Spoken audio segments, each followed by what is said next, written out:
Kytara a smyčce v tiché mlze pod horami. Spíme na dávných králů, v kameni je vyryté, co srdce nesmí ztratit.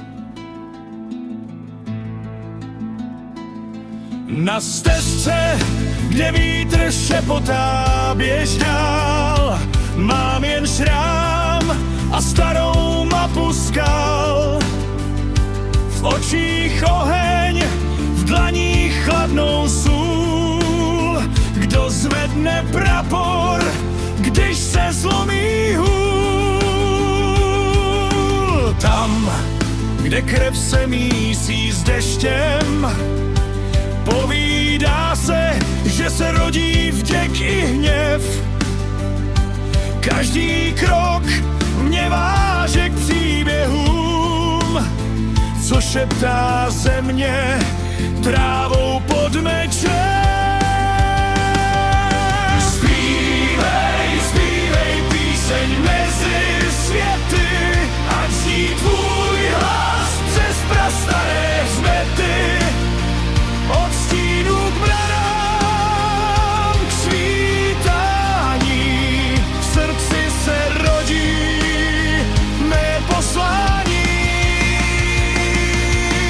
Stoj, stoj, i když vítr křičí, když kosti strahem těžkou, čas se stiší. V plamenech vidím náš nový den, já půjdu dál, i kdybych šel jen sen. V korunách stromů se láme dech, elfí chorál stoupá proti běsům v tmách. Pramen světla v černé rozsedlině, křehký tón, co drží skálu v žilách.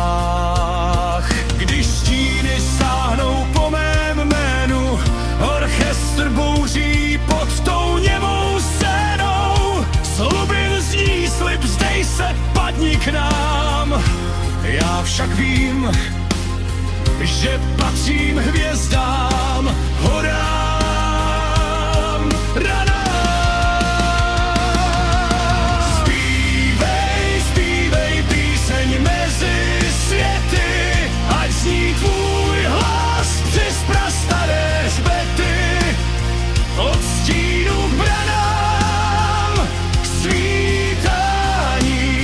v srdci se rodí mé poslání. Stoj, stoj, i když vítr křičí, když kosti strachem těžknou, čas se stiší.